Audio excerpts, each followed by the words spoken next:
estar aqui com vocês mais uma vez. Desta vez não se trata de um curso, mas de um retiro. E não sei se vocês já receberam o texto. Nosso retiro terá um tema. Todas as nossas meditações girarão em torno de um tema: os encontros de Jesus. Vocês que já são aqui alunos do Mater há mais tempo, já estão acostumados com o ritmo de retiro, mas na linha inaciana. Este ano, este retiro será diferente.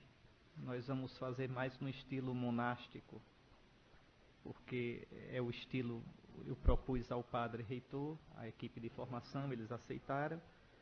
É o estilo que eu mais tenho familiaridade. Então vai ser um retiro basicamente uma grande léxio divina.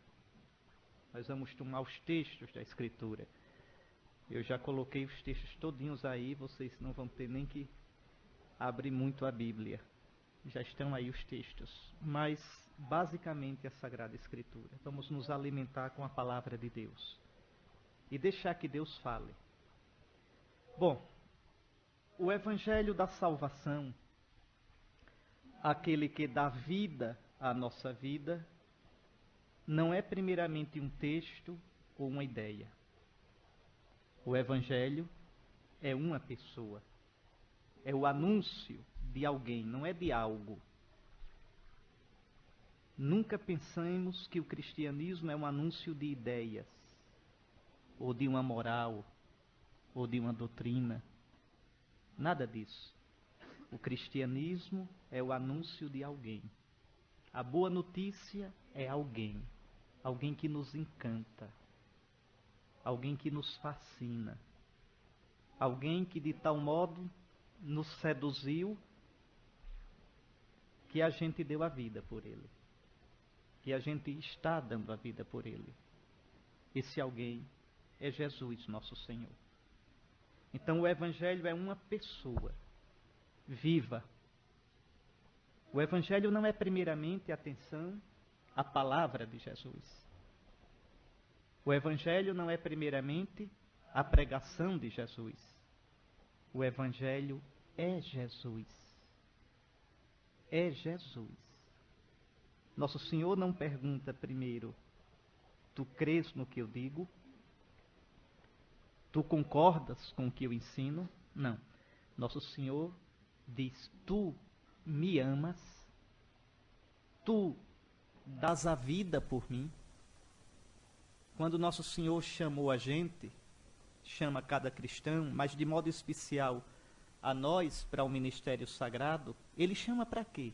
Para ficar com Ele, para amá-lo, para ser amado por Ele, para começar com Ele uma história de amor. Então essa é a experiência cristã. Portanto, para nós o Evangelho é Jesus, a sua vida, as suas atitudes, as suas palavras, as suas opções. Tudo isso é o anúncio da salvação, o Evangelho da graça que nos dá vida em plenitude. Então, meus irmãos, vejam que ser cristão é um exercício de a vida todinha olhar Jesus, encantar-se com Ele. A vida todinha do cristão é só isto, não é mais do que isto.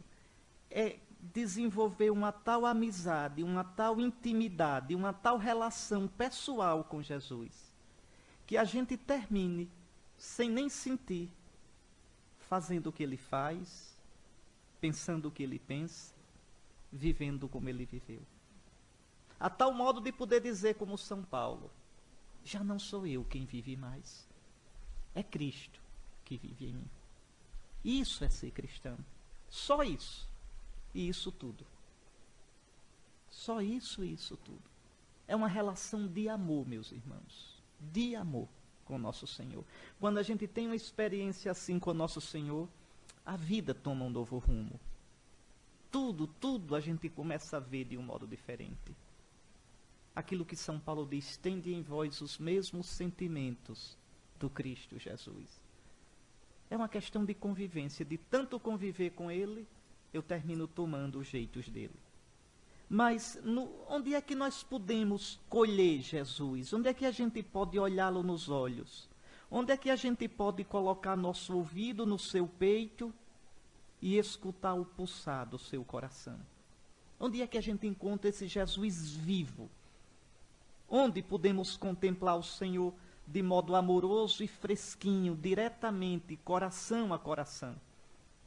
Não Jesus apresentado por este ou aquele teólogo, mas o Jesus em carne e osso. Esse Jesus a gente encontra nos textos sagrados, nos evangelhos, no Novo Testamento. Porque ali sim, esses textos são inspirados pelo Espírito Santo.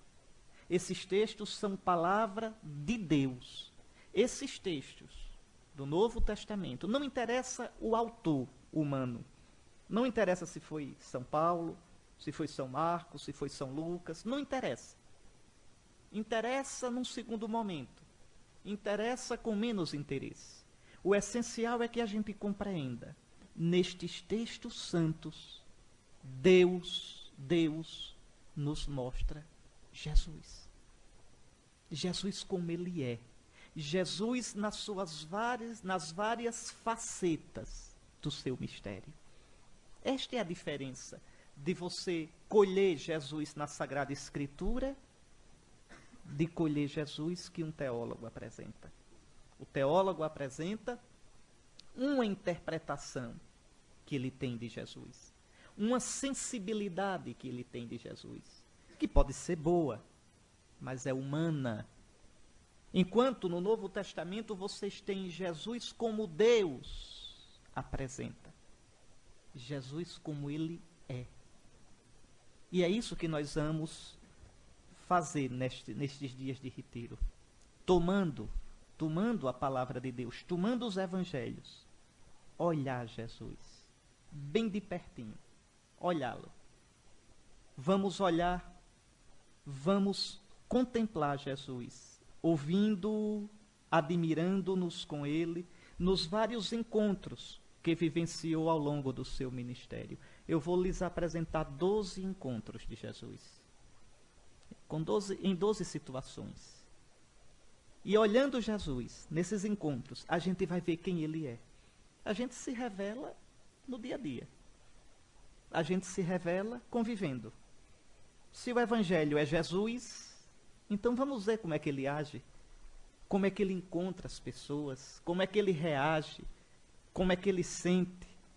E a gente olhando esses encontros, a gente vai ver quem é Jesus, a gente vai descobrindo qual a missão dele, a gente vai vendo o rosto do Deus a quem ele chama de Pai, e a gente também vai olhando nos encontros de Jesus, nas atitudes das pessoas que vão encontrar Jesus, a gente vai se ver. A gente vai ver que a gente tem muito daquele lá, daquela, e a gente então vai vendo o nosso coração. Então vejam, é assim com a palavra de Deus. Olhando a palavra de Deus sem sentir, a gente vai se olhando. A gente vai olhando Deus, a gente vai olhando o coração de Cristo. Então vejam, eu não quero propor nada meu. Eu simplesmente quero fazer isso com vocês. Pegar cada um de vocês pela mão e mostrar quase que por uma brechinha, a brechinha do Evangelho, o Senhor Jesus no seu modo de encontrar as pessoas, no seu jeito de revelar-se, de revelar o Pai e de nos revelar a nós mesmos. Eu não vou dizer a vocês, vocês devem fazer isso, vocês devem viver assim, vocês devem fazer aquilo. Não vou fazer nada disso. Eu só vou falar de Jesus. E se vocês escutarem, Jesus vai falar para vocês, com toda certeza. O bonito do retiro, eu já preguei muitos retiros na vida, viu? Muitos mesmo. O bonito do retiro é que o pregador fala, e todo mundo ouve com os ouvidos do corpo a mesma palavra. Mas na palavra do pregador, Deus fala. E aí cada um ouve diferente. Cada um ouve o que Deus lhe quer dizer. Não interessa a palavra do pregador. Interessa o que Deus, usando a palavra do pregador, vai dizer a cada um de vocês. E aí, meus irmãos, estejam atentos, porque Deus fala. Eu sempre costumo dizer, e coloquei aqui, né, todo retiro é uma experiência de fé. Todo retiro é um teste para a nossa fé.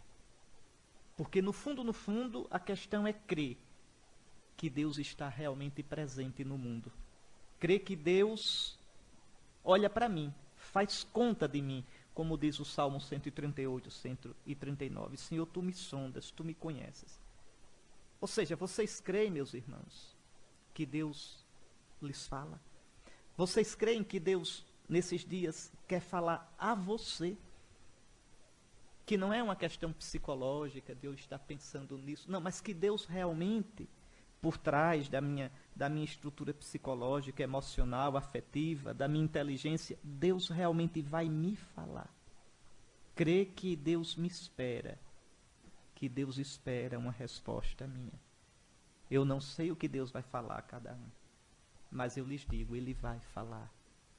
E lhes peço, a vocês, meus irmãos mais novos, cuidem de responder ao Senhor. Nunca deixem que o Senhor lhes fale em vão. Nunca deixem que uma palavra de Deus caia no coração de vocês sem uma resposta. Lembrem que o primeiro mandamento é: ouve, ó Israel. Ouve. Nós somos Israel. Abre teu coração. O Senhor teu Deus te vai falar. E se eu me abrir, se eu escutar, eu crescerei na intimidade com Jesus. Repito, vocês se sentem chamados ao sacerdócio. Nosso Senhor não chama vocês primeiro para fazer coisas. Se querem saber, o mundo já está salvo, viu? Não são vocês, não sou eu quem vamos salvar o mundo. Já está salvo. Na cruz, Deus salvou o mundo. Nosso Senhor chama vocês primeiramente, se querem ser padres, para ser amigo dele, amigos dele. Está lá no capítulo 3 de São Marcos, versículos 13 a 15.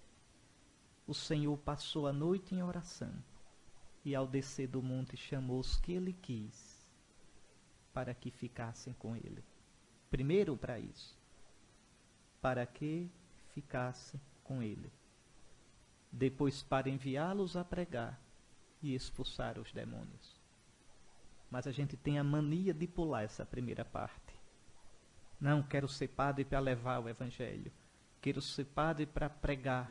Quero ser padre para fazer o bem aos outros. Conversa. Isso é no segundo momento. Quero ser padre primeiro, porque te amo, Jesus. Quero ser padre primeiro, porque tu me cativaste, Jesus. Quero ser padre primeiro, porque eu fui escolhido por ti. Tu me chamaste amigo. Quero ser padre, porque já não saberia viver sem ter a ti como o meu maior amor, como o meu maior amigo, como o bem da minha vida. Aqui está, queridos irmãos, a verdade ou a mentira da nossa vocação. A verdade ou a mentira. Então, é essa amizade, essa intimidade com Jesus, que na verdade é indispensável, é fundamental. Por isso que esse retiro não será um retiro prático. Ou seja, eu não vou dizer a vocês, vamos fazer isso, os frutos do retiro vão ser esses. Nada disso. Eu só vou falar de Jesus para vocês essa semana todinha. Só isso. Com qual intenção? Nenhuma. É porque falar dele é bom. É porque ele é bonito. É porque ele é capaz de encher o coração da gente. E a gente fala do que gosta. Pronto. Eu vim, essa semana, falar para vocês de Jesus. Ou melhor, juntamente com vocês, olhar Jesus, escutar Jesus nos evangelhos. Peço a vocês que cuidem de fazer silêncio para poder vê-lo, para poder ouvi-lo. O silêncio é sempre uma luta. É uma luta. Não existe o silêncio. O silêncio a gente faz. Eu passei uma parte da minha vida no mosteiro trapista. Os trapistas são silenciosos, não falam. Mas veja, não existe o silêncio trapista. Existe o silêncio que eu faço. Se eu falar, acabou-se o silêncio trapista.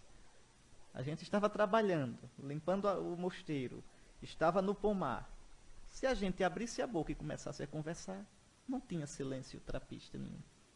Então, o silêncio do retiro, ele não existe solto nas nuvens. O silêncio eu faço. E devo começar com o silêncio físico, calando a boca. E depois, aos pouquinhos, esse silêncio físico torna-se silêncio do coração. Nenhum dos dois é fácil. Nenhum dos dois. É uma luta. E é preciso aprender logo cedo, logo no seminário, a fazer silêncio. Porque senão serão padres tagarelas. Vão falar pelos cotovelos e a palavra não vale nada. A palavra só é preciosa se brotar do silêncio. Um padre tem que saber, no seu dia, ter momentos de silêncio. De manhã cedo, quando se acorda, se já se acorda escutando música, mesmo música piedosa, vendo televisão, é um modo de fugir do silêncio. Não, silêncio. Aquietar o coração.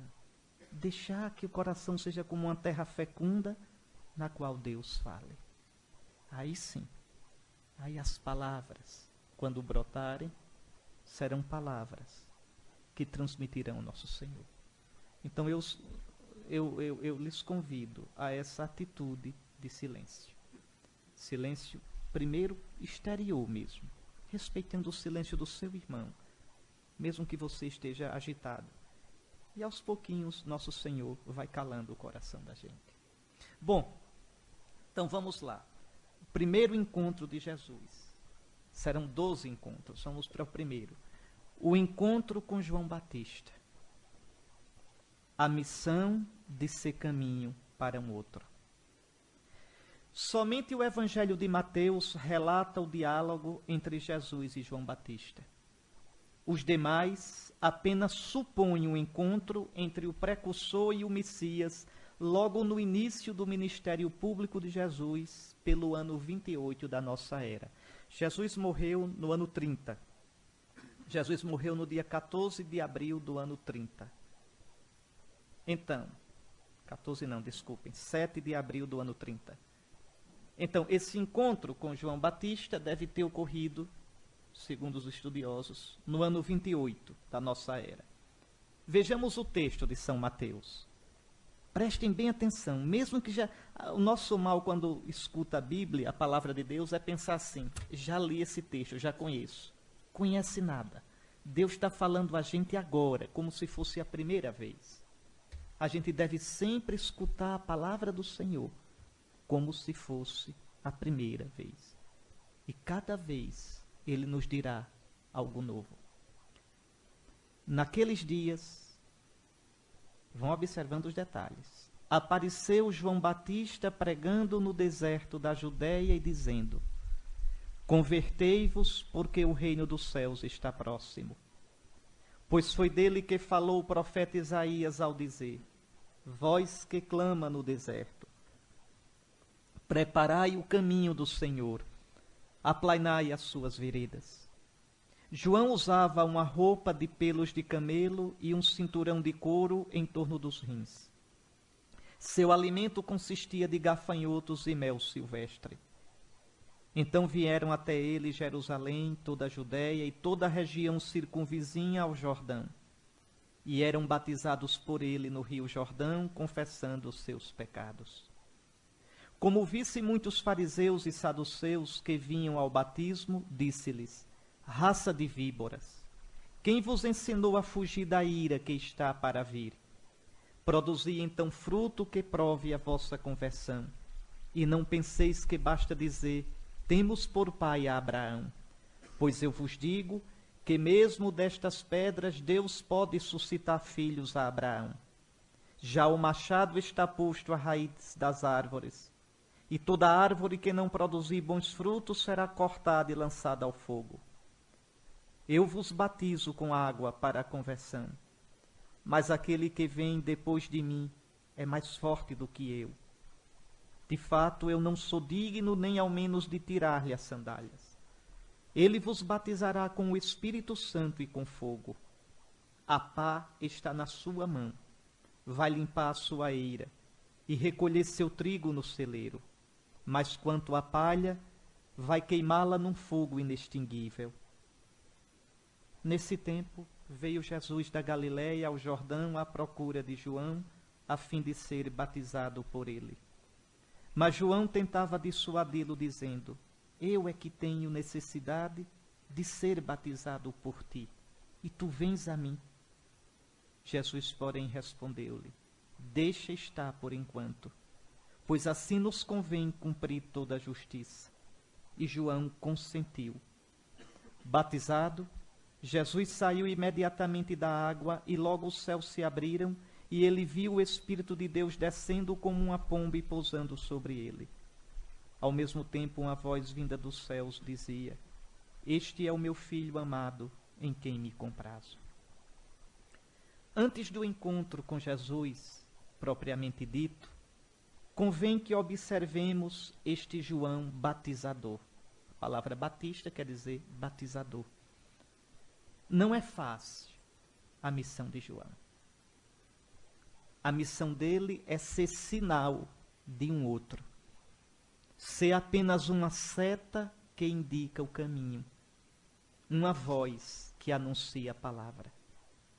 João não existe para ele mesmo, meus irmãos. Como vocês não vão ser padres para vocês. Para aparecerem. Para fazerem sucesso. Não. Veja. João é apenas a voz que anuncia a palavra. Nos evangelhos, João é tão importante e tão sem importância.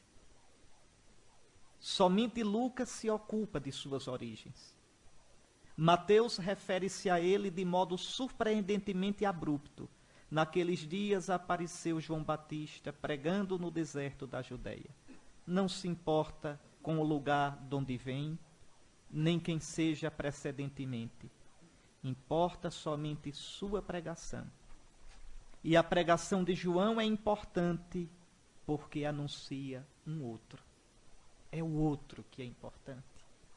Eu vos batizo com água para a conversão, mas aquele que vem depois de mim é mais forte do que eu. De fato, eu não sou digno nem ao menos de tirar-lhe as sandálias. Ele vos batizará com o Espírito Santo e com fogo. João não é importante por si mesmo. É importante por causa do outro que ele anuncia. Para a gente que é ministro de Deus, para vocês que querem ser ministros do Evangelho, isso é essencial. Nós não somos galãs. Nós não somos astros. Nós não somos superstar. Nós somos servos. Imagine se aquele burrico que entrou em Jerusalém levando Jesus pensasse que aqueles hosanas eram para ele. Não, é o Senhor que importa. É o Senhor. Veja. Segundo São Lucas, toda a vida deste profeta de Deus, desta testemunha, o quarto evangelho chama João Batista de testemunha, quer dizer mártir. Martiria, o testemunho. Toda a vida de João é ela mesma uma profecia, uma preparação para Cristo.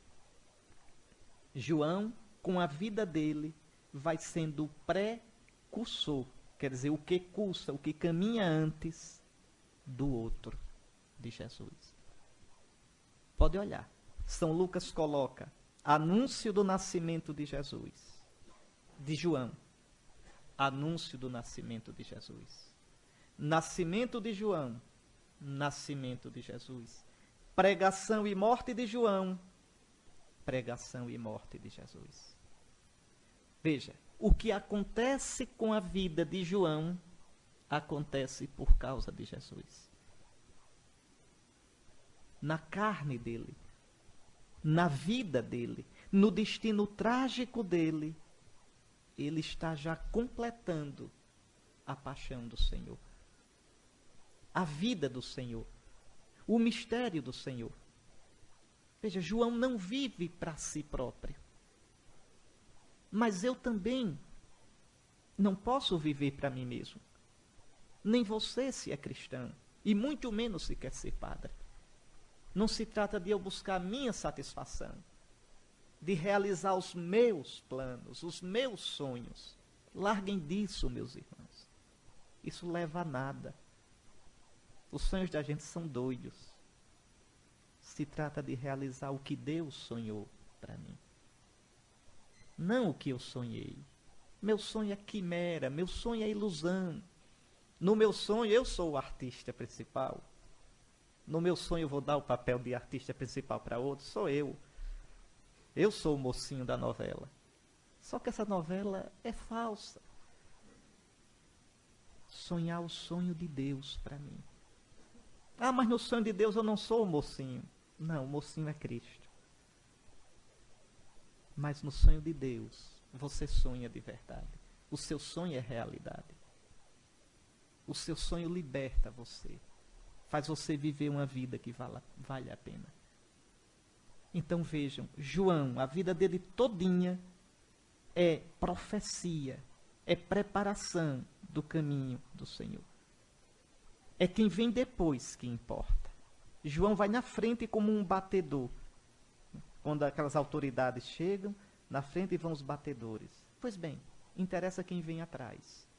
Interessa Jesus. João é apenas o pregoeiro, o que anuncia. É o anunciado que realmente interessa. É comovente o modo como João se relativiza a si mesmo. Olhe lá no quarto evangelho.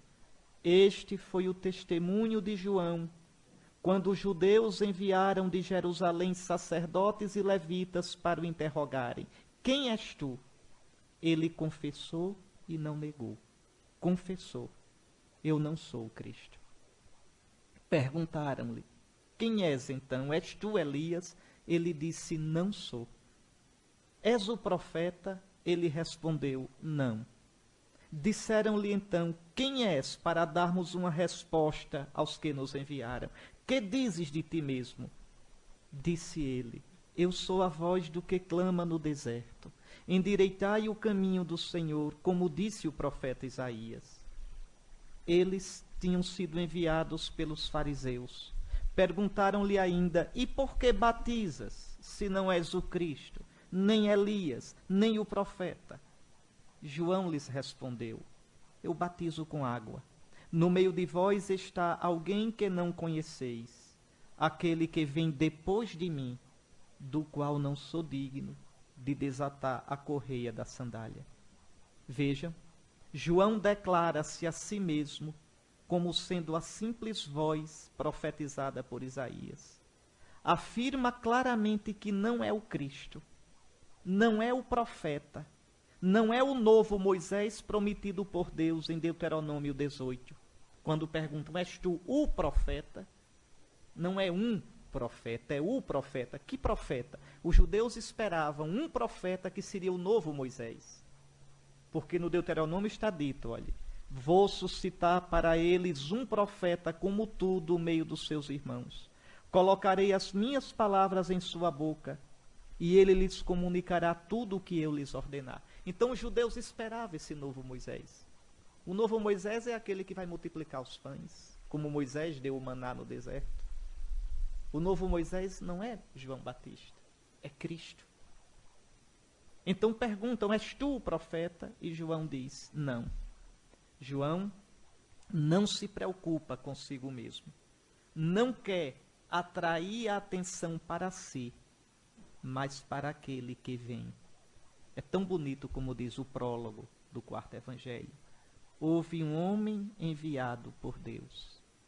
Seu nome era João. Este veio como testemunha, como mártir, para dar testemunho, martiria da luz, a fim de que todos crescem por meio dele. Ele não era a luz.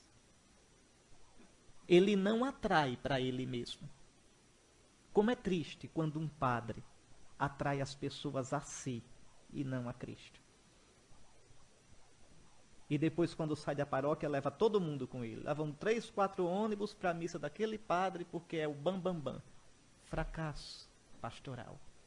Fracasso. Fez muito sucesso como astro pop, não como padre. Ele não era a luz. Ele veio dar testemunho da luz. A luz é um outro. Está aí o Santo Padre passando. Não interessa, meus irmãos. Cristo fica. Cristo permanece. Vocês são todos jovenzinhos, olha. Passarão. Vão ver depois chegarem outros. Vocês, quando forem padres, vão ver outros padres chegando e vocês passando. Outros fazendo melhor o que vocês um dia fizeram. E vocês vão percebendo que vão passando. O que interessa? Ele permanece. Ele fica.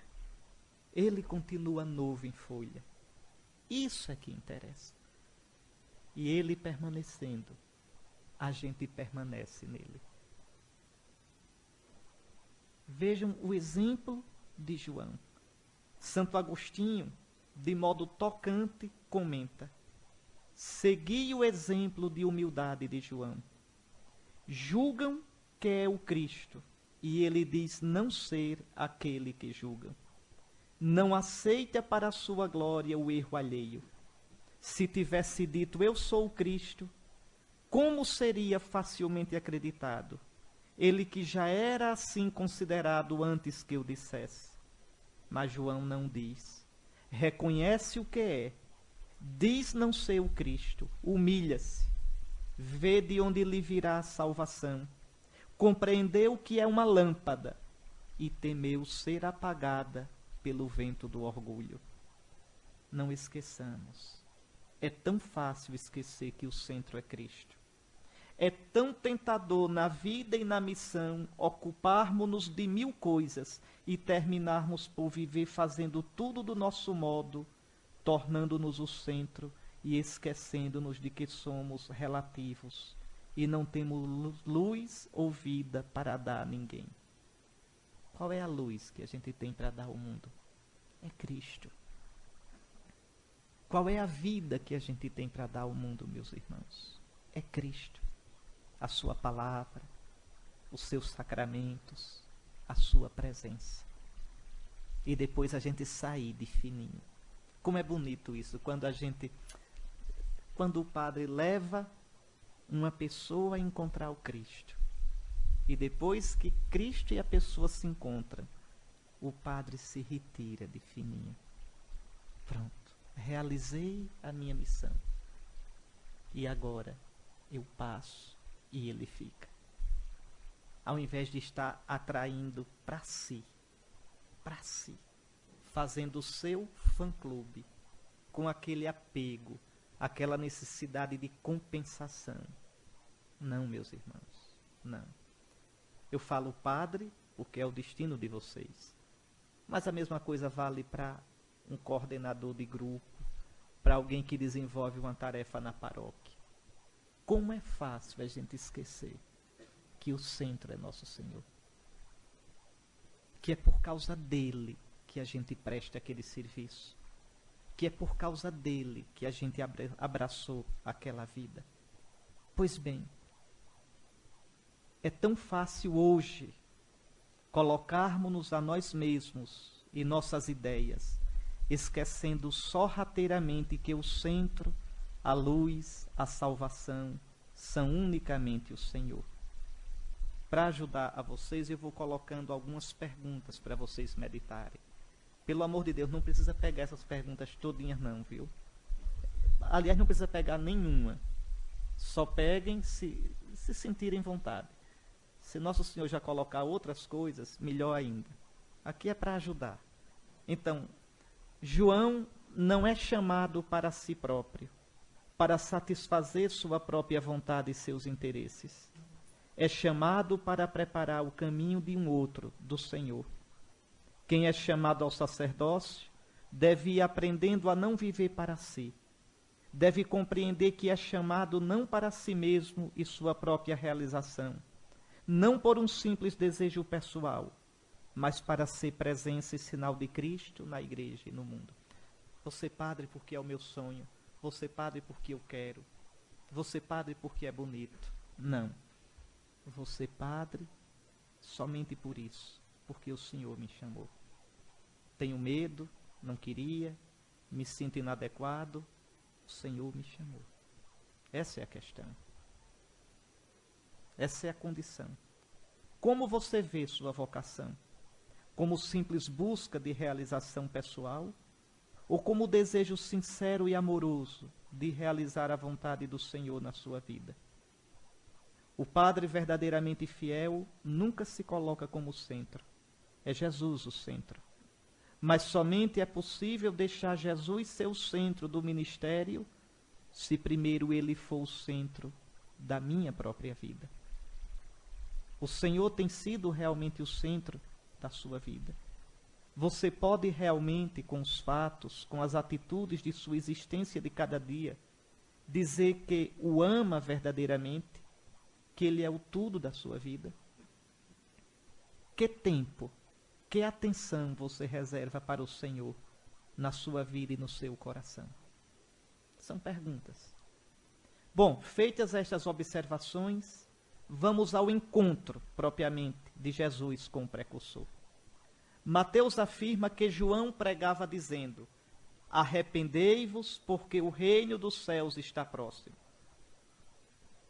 É a mesmíssima pregação de Jesus. Se vocês olharem Mateus 4:17, vão ver isso. Jesus pregava dizendo: cumpriu-se o tempo, o reino de Deus está próximo, convertei-vos, arrependei-vos. Como é que pode? A mesma pregação.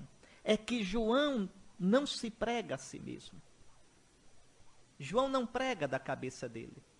A pregação de João já é um eco antecipado da palavra que vem de Jesus. A pregação de Jesus é a aurora do Messias que chega. João não tem pregação sua. Prega o que será o anúncio do próprio Cristo. Prega a pregação de Cristo. João não se preocupa com o sucesso, mas com a fidelidade. Meus queridos seminaristas, o que tem hoje de tentação na igreja, de preocupação com o sucesso. Ontem estavam dizendo no site da revista Veja, João Paulo fracassou, Bento XVI fracassou como Papa. Oh meu Deus, como são tolos. O critério de sucesso e fracasso para os cristãos é o critério da cruz. Jesus fracassou ou fez sucesso? Jesus termina sozinho. Não conseguiu convencer Israel de que ele era o Messias. Não conseguiu convencer o povo. Não conseguiu convencer as autoridades. Mais trágico ainda, não conseguiu convencer nem os 12. Nem os 12. Fugiram todos. Jesus ficou sozinho no horto. Terminou sozinho na cruz. Que fracasso total. Não soube nem escolher os 12. Veja, escolheram os cabras frouxos, covardes, fracos, lentos para crer. Qual é o critério? É o sucesso ou a fidelidade? Jesus foi fiel ao Pai até o fim. Fez-se obediente até a morte, e morte de cruz. E embora fosse filho, aprendeu a obedecer pelo sofrimento. Foi fiel. Esse é o critério. Pois bem, João não se preocupa com o sucesso, mas com a fidelidade. E, no entanto, tanto João quanto Jesus colocam-se a serviço do reinado de Deus. Isso mesmo, viu? Também Jesus está a serviço. Também Jesus, nosso Senhor, anuncia um outro. A preocupação de Jesus é o Pai e o seu reino. Meu alimento é fazer a vontade do Pai. O que eu digo como escutei do Pai. A obra que eu faço como o Pai mandou que eu fizesse. Vejam, meus irmãos, vejam. Só esta missão é autêntica. Só esta pregação é verdadeira. João está para Jesus e Jesus está todo para o Pai. Uns pontos para a meditação. O centro da pregação e da missão do Senhor Jesus é o reinado de Deus, do Deus a quem Cristo chama de Pai. Este é também o centro da vida da igreja e da nossa vida, o Pai a quem Jesus nos leva. Nossa vida é verdadeira, nosso caminho é verdadeiro, nossa atividade é verdadeira, quando conduzem à glória do Deus e Pai de nosso Senhor Jesus Cristo. Em tudo ele deve ser glorificado. A sua vida, meu irmão, é autêntica, se for vida vivida para o Pai. Se for vida vivida diante do Pai, com Jesus e por Jesus. Por que é que Jesus é tudo para a gente? Porque Jesus é o caminho para o Pai. Porque em Jesus o Pai reinou. Porque em Jesus nós temos a vida verdadeira, a vida que vem do Pai. São João não diz? Nós vos anunciamos a vida que estava junto do Pai e que nos apareceu. Essa vida é Jesus. A gente pode pegar na vida, ver a vida, abraçar a vida, comer a vida na Eucaristia.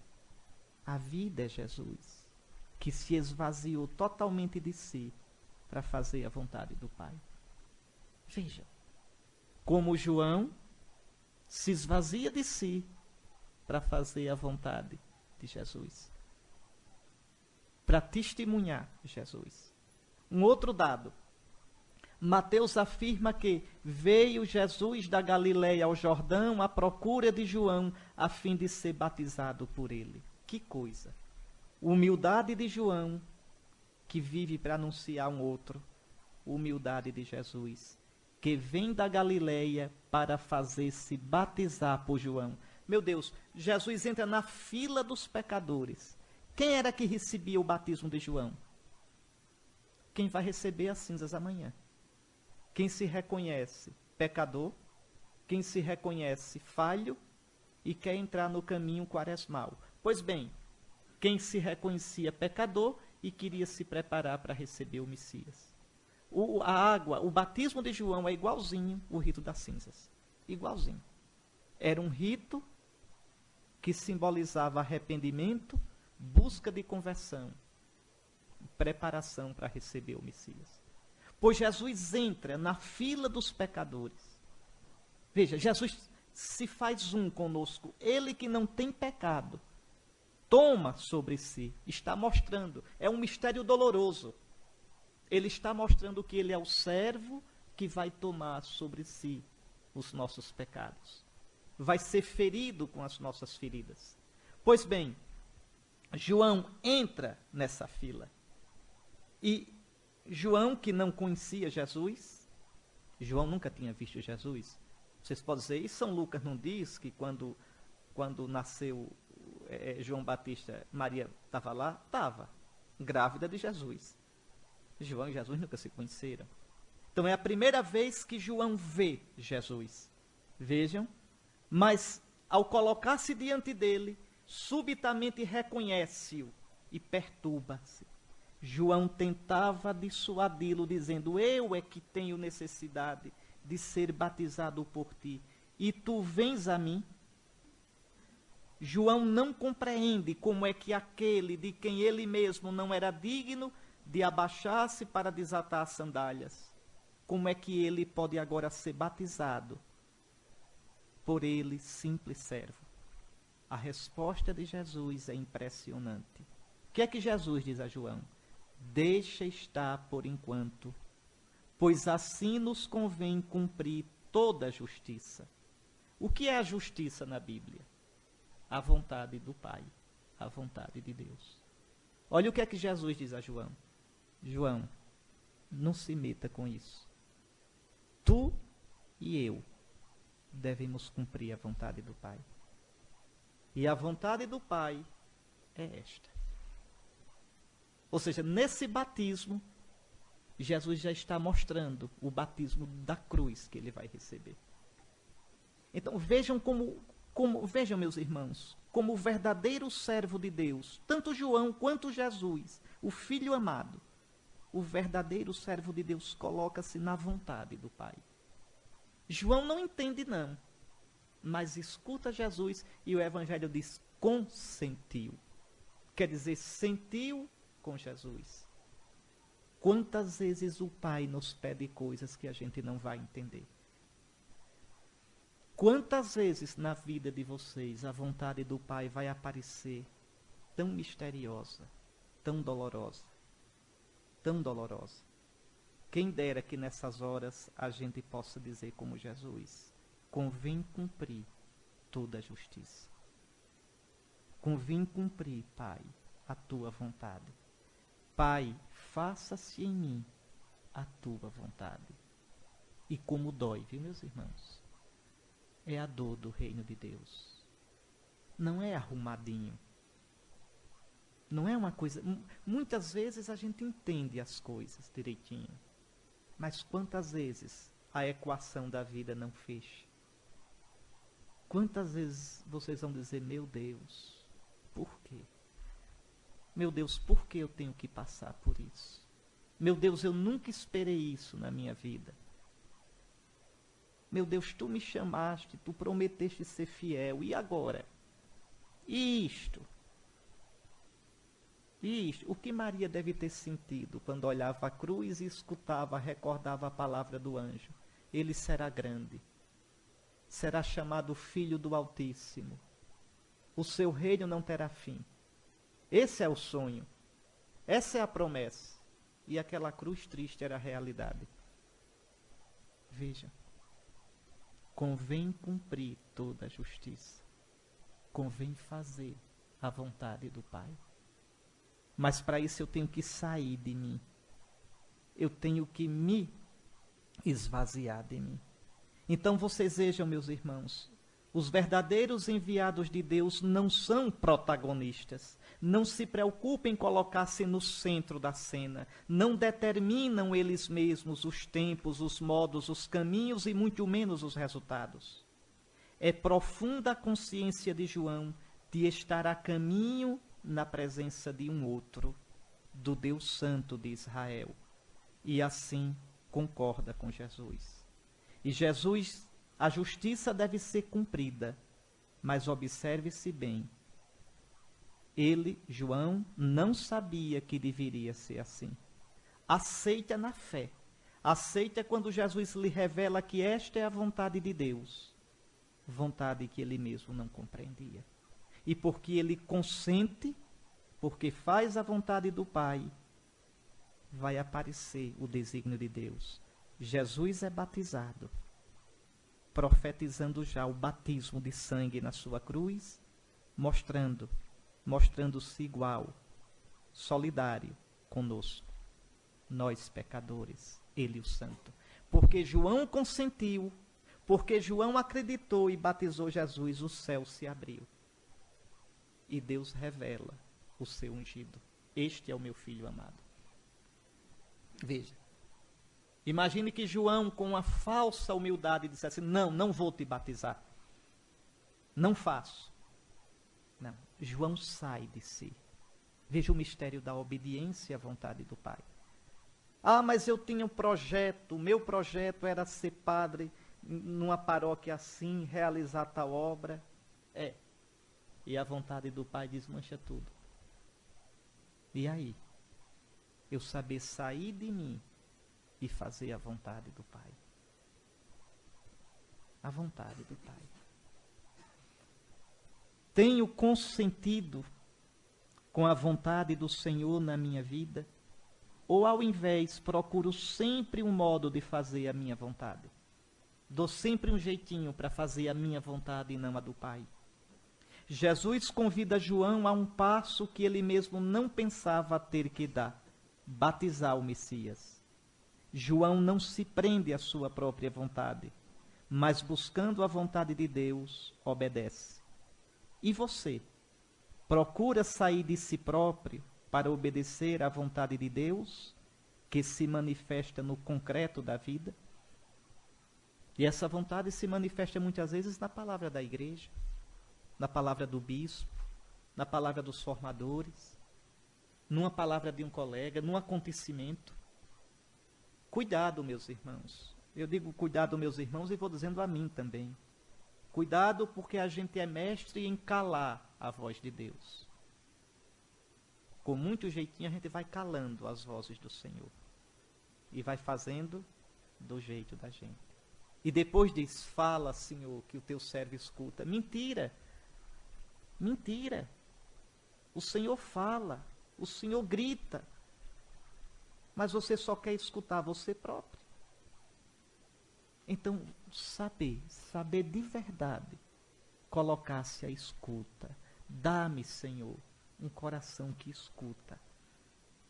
Dá-me, Senhor, um coração capaz de verdadeiramente buscar a tua vontade e a tua justiça. Bom, mas ainda há dois aspectos, bem rápidos aqui, impressionantes na relação de João com Jesus. Duas coisas interessantes. Primeiro, depois que João encontra Jesus e cumpre a justiça, batizando Jesus, fica-lhe claro que sua hora chegou. É como o coitado de Bento XVI. Ficou claro para ele que a hora dele chegou. Aqui ninguém tem o direito de entrar. Ninguém tem o direito de se meter. É a consciência de um homem reto, de um amigo de Cristo, diante do seu Senhor. Aqui é entre ele e Jesus, como foi entre Pedro e Jesus, às margens do mar da Galileia. Aqui a gente não pode entrar. Nunca se julguem juiz da consciência de ninguém, muito menos do Santo Padre, um homem reto. Veja, fica claro para João: chegou minha hora. É necessário que ele cresça e eu diminua. Por isso, de modo corajoso e desapegado, repare que gigante é esse João Batista. Aponta Jesus para dois de seus discípulos. É ao novo mestre que devem seguir doravante. No dia seguinte, João se achava lá de novo com dois de seus discípulos. Ao ver Jesus que passava, disse: eis o Cordeiro de Deus. Os dois discípulos ouviram-no falar e seguiram Jesus. João perde dois discípulos para Jesus. João aceita e, passando, conforma-se que sua hora está chegando. A voz passará, ficará a palavra. Se vocês não se prepararem assim, vão ser padres com 70, 80 anos, agarrados na paróquia. E o bispo querendo mandar um padre para substituir ou ajudar vocês. E vocês dizendo que não querem, para não largar o osso. Como é diferente de João. Feito um padre lá na arquidiocese, já velhinho, de cama, mas não queria largar a paróquia. Quando o bispo chegava, ele se levantava, já se acabando, e começava a pular, para dizer: eu estou bem, estou bem. Estou bem o quê? Já se acabando, a paróquia se acabando. Mas a gente fica, se agarra, porque colocou a vida nisto e não no Senhor. Como um vigário-geral numa diocese, que adoeceu gravemente, não podia mais exercer nada, mas disse ao bispo: nomeie outro, mas não me tire, porque se me tirar o título de vigário-geral, eu morro. Oh, meu Deus! Mas por tão pouco. Por tão pouco. Mas como a gente é, mas vocês, eu posso ser assim. Largamos tudo por Cristo, para depois nos apegar a uma besteira. Vejam, meus irmãos, a gente é assim. A gente agora ri. E vocês, quando forem vigários gerais? Ou párocos? Vejam, nós somos assim. Vejam a grandeza de João. Diz a 2 discípulos, é a ele que devem seguir. Repare que coisa. A voz passará, ficará a palavra. É de admirar a liberdade desse homem. O precursor revela uma profunda pobreza, uma impressionante e comovente obediência ao plano de Deus. Trata-se de um homem extremamente livre interiormente. Mas o que é que pode fazer a gente livre interiormente? Somente o apego a Deus. Quando Deus é meu tudo, eu sou livre em relação a tudo. Quando Deus é meu tudo, a minha relação com as coisas, com as pessoas, com as situações, é uma relação de liberdade. Eu valorizo, prezo, mas não digo nunca, isso é minha vida, sem isso eu não vivo. Não. Porque Deus é minha vida, Cristo é minha vida. Cristo é o alicerce da minha existência. E a segunda coisa, para terminar, vejam só, reparem como Deus pega a gente até o fim da vida. Vai pegar João. João havia pregado a conversão. João havia pregado uma forma de batismo como preparação para o reinado de Deus que o Messias deveria trazer. João havia encontrado Jesus, reconheceu como Messias, entregou-lhe 2 de seus discípulos. Agora João está preso. Preso pela fidelidade a Deus, preso para cumprir a justiça. Preso porque disse a Herodes, não te é lícito estar com esta mulher. Mas, na verdade, preso porque tinha de terminar morrendo para profetizar a morte de Cristo. Vejam, João está preso. E na prisão, João vai ter o último combate da vida dele. Olha o que diz o Evangelho. João, ouvindo falar na prisão a respeito das obras de Cristo, João se desconcerta. Olha a pregação de João. João tinha pregado um Messias que vinha cuspindo fogo.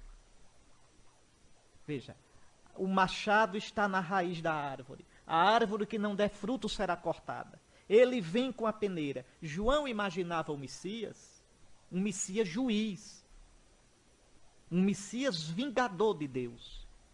Aí na prisão escuta falar de Jesus. Entrou na casa dos publicanos, anda acompanhado de prostituta e de pecador. Veja, é manso. Aí João fica perplexo. Mas não era esse? Não era assim o Messias que eu esperava? Veja, não era assim o Papa que eu esperava um Papa diferente, que fizesse como eu pensava. Veja, que assinasse o meu projeto de igreja. É esse? Esse é para frente demais? Ou esse é para trás demais? É esse? João, coitado, está perplexo. E então veja, o que é que ele faz? Enviou a ele os seus discípulos para lhe perguntarem, és tu aquele que há de vir? Ou devemos esperar outro? Veja, João com toda sinceridade manda perguntar a Jesus, és tu mesmo o Messias? Ou ainda não és tu? Ainda não é o Messias? Veja, Jesus respondeu-lhes. Então Jesus chega aqueles 2 lá perguntando. Jesus deixa lá os 2 um pouquinho. Ensina, cura, dá vista ao cego, exorciza. No fim, chama os 2 e diz, ide contar a João o que estáis ouvindo e vendo. Os cegos recuperam a vista, os coxos andam, os leprosos são purificados, os surdos ouvem, os mortos ressuscitam, os pobres são evangelizados. Eram sinais que os profetas tinham dito do Messias. Então vão dizer a João, sou eu mesmo. E manda mais um recado para João, e para mim, e para você. Bem-aventurado aquele que não ficar escandalizado por causa de mim. Veja, Jesus não era exatamente o tipo de Messias que João esperava. Era manso, humilde, companheiro dos pecadores. Por isso manda seus discípulos perguntarem a Jesus. E o Salvador responde que ele é o Messias anunciado por Isaías. E convida João a aceitá-lo e não se escandalizar por causa dele. Que coisa, meus irmãos. Mesmo aquele que havia anunciado o Messias de Deus e havia colocado toda a vida a serviço dele, teve de se deixar até o fim. Teve de converter-se até o término da sua missão. Quantas vezes Jesus escandaliza a gente? Eu tenho 49 anos de idade, 20 de padre, 4 anos de bispo. Quantas vezes Nosso Senhor já me escandalizou? Porque não fez como eu esperava.